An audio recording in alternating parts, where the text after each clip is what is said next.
Ikaw ba ay SSS pensioner or may magulang kang pensioner? Isa lang ang tanong ko sa inyo ngayon. Alam mo na ba kung magkano ang matatanggap mong 13-month pension ngayong December 2026?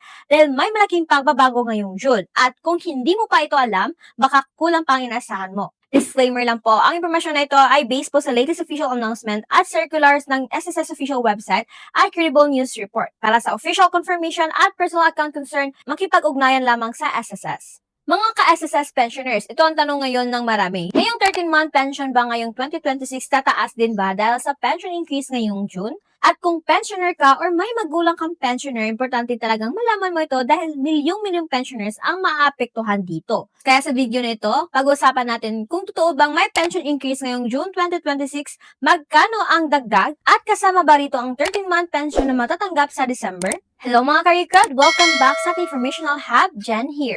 Sa video na ito, pag-uusapan natin ang latest update tungkol sa SSS 13-month pension ngayong 2026. Marami kasing nagtatanong, kasama ba tataas ngayong June 2026 pension increase ang 13-month pension? So ito na nga, ang official announcement ng SSS na in-advance nila ang scheduled pension increase para sa 2026. Imbes na September pa originally ibigay, ginawa na nila itong June 2026 para mas maagang makatulong sa mga pensioners amidst of inflation at mataas na gastusin ngayon. Ayon sa SSS, retirement at disability pensioner may additional 10% increase. Death or survivorship pensioners may additional na 5% increase. At dahil dito, maraming nagtatanong kapag tumaas ba ang monthly pension ko ngayong June, tataas din ba ang 13-month pension ko this December 2026? Ang sagot dyan ay yes. Posibleng mas mataas din daw ang 13-month pension nyo.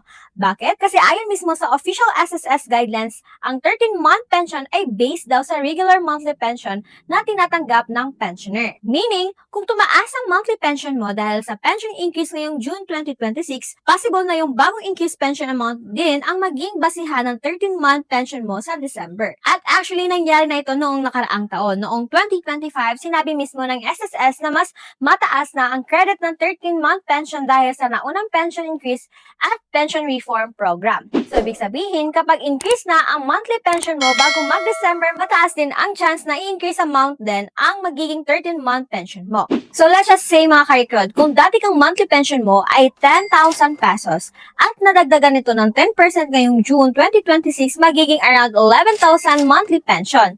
So, possible na around 11,000 din ang maging 13-month pension mo sa December instead na 10,000 pesos lang. Pero reminder guys, sample computation lang ito dahil nakadepende pa rin ito sa actual pension classification at records ng bawat pensioner. And importante rin tandaan mga karikrod na hindi ibig sabihin ito na may hiwalay or additional bonus para sa 13-month pension. Ang nangyayari lang, yung bagong increase ng monthly pension ang possible na maging basihan ng 13-month pension nyo. And the good thing guys, automatic naman ito kinikredit ng SSS kada December para sa qualified retirement, disability, or survivorship pensioners. So sa karamihan na pensioners, wala nang kailangang application. And another one guys, at ayon pa sa SSS Pension Reform Program, tuloy-tuloy pa rin daw ang increase hanggang 2027. Ibig sabihin, possible pang magkaroon ng susunod na tranche ng pension increase sa mga susunod na taon.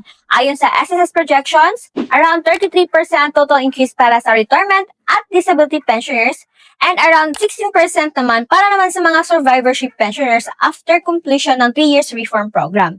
Kaya malaking tulong talaga ito lalo na sa mga senior citizens at pamilya na umaasa sa SSS pension buwan-buwan. So mga karikal, ito ang pinaka-importanting tandaan. May pension increase ngayong June 2026, 10% para sa retirement disability pensioner, 5% para sa survivorship pensioners, at dahil ang 13-month pension ay based sa regular monthly pension, possible na mas mataas din ang 13-month pension ngayong December 2026. Pero para sa official confirmation at final computation ng iyong pension, bantayan pa rin ang announcement ng SSS official website. Kung gusto mo pa ng mga updates tungkol sa SSS, GSIS, Pag-ibig, PhilHealth at iba pang mga government benefits, kindly like, follow at share mo itong video na to para updated ka din sa iba pang pensioners natin at mag-comment lang sa baba ng SSS update kung gusto mo pa ng mas maraming pension updates ngayong 2026 or share your experience below.